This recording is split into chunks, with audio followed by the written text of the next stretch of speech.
Bonsoir à tous et bienvenue à C'est lundi, que lisez-vous, 63e édition. Je commence tout de suite avec ce que j'ai lu la semaine dernière.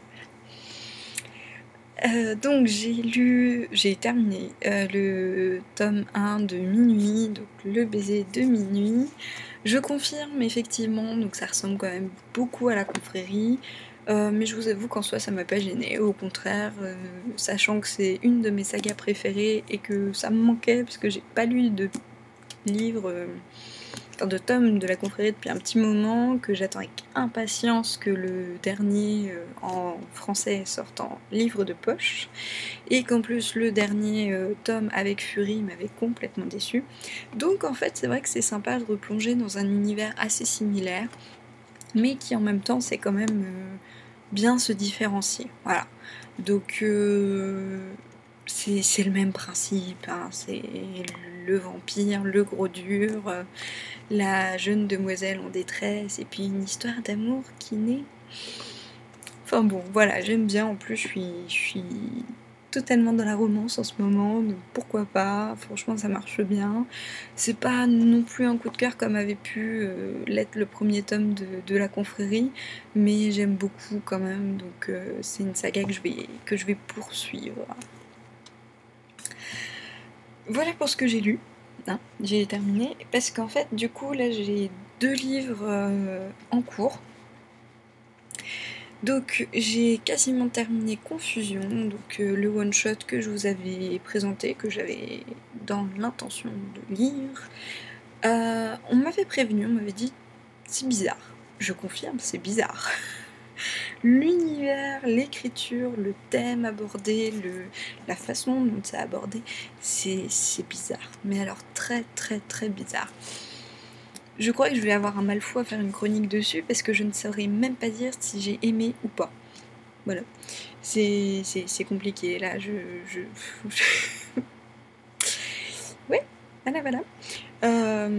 Donc juste pour le petit contexte, ça parle donc de Grace qui se retrouve...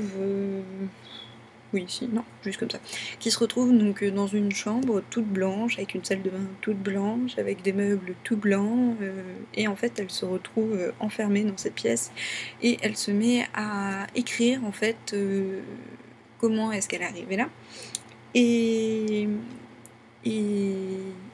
plus on avance, plus on la découvre, plus on comprend aussi sa détresse, quoi.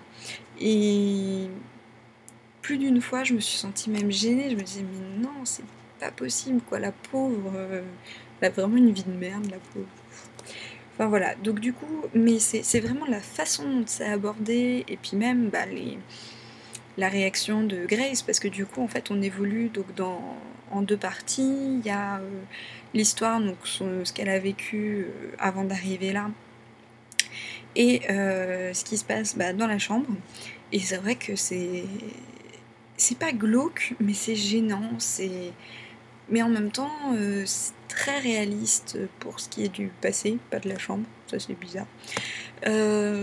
C'est très réaliste, et en fait ça m'a fait penser un peu au livre 13 raisons, où donc une jeune fille explique à 13 personnes, donc en 13 raisons, pourquoi est-ce qu'elle elle s'est suicidée, et pourquoi... enfin, ce que chacun a apporté dans sa vie, de bien ou de mal.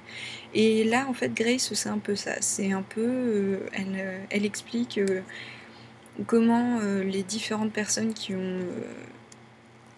ont fait qu'elle elle est dans un état de détresse à ce point-là, que ce soit bon ou mauvais, et voilà, elle explique tout ça.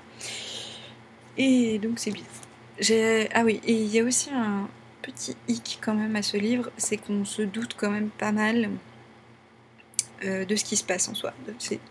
Comment vous expliquer ça clairement? En fait, il y a...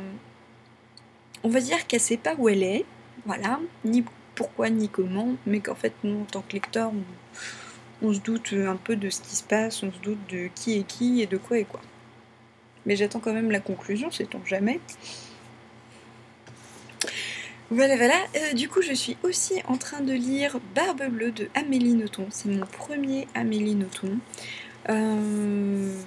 pourquoi c'est mon premier Amélie Nothomb? Parce que pour moi, Amélie Nothomb, ça fait partie des auteurs français que j'ai pas spécialement envie de découvrir, mais qu'on en entend parler à tort et à travers. Et puis finalement, on m'a dit que Barbe Bleue, c'était pas mal.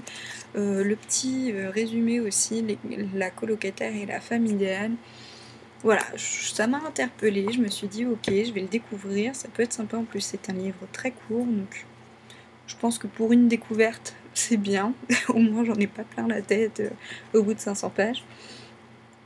Et c'est tout aussi bizarre, c'est pas le même registre bizarre, mais c'est tout aussi bizarre, c'est pas glauque, mais on se demande où est-ce que l'auteur veut nous amener. Je vois même pas en fait quelle fin là on peut avoir. Est-ce qu'on va découvrir un truc de ouf? Est-ce qu'il va y avoir juste de la romance? Je suis complètement larguée et pourtant je suis aux 2/3 du livre. Sachant qu'en plus c'est un livre de 170 pages environ. C'est assez surprenant, le style de l'auteur aussi, avec un vocabulaire de ouf. Je pense que si j'avais dû surligner tous les mots que je ne connais pas, j'aurais pas fini. Mais c'est pas grave, parce qu'en soi, dans l'histoire, ça se lit vite. Donc c'est pas gênant. Après, je trouve qu'il y a quand même un espèce d'humour très caractéristique de l'auteur qu'on retrouve dans le livre et que j'apprécie. C'est assez sympa, ça donne un ton un peu léger et en même temps quand même très particulier. Donc pourquoi pas. Voilà, j'ai hâte d'avoir la conclusion parce que comme je ne sais pas où l'auteur nous emmène, surprise. Donc voilà pour mes lectures passées et en cours. Donc pour la lecture prévue, je ne sais pas encore ce que je vais lire. J'hésite entre quasiment une dizaine de livres là, donc je pense que ça va se jouer à plouf plouf. Donc vous aurez la surprise la semaine prochaine. Voilà, voilà. Donc sur ce, je vais vous souhaiter une bonne soirée, une bonne semaine et de bonnes lectures. Salut à tous!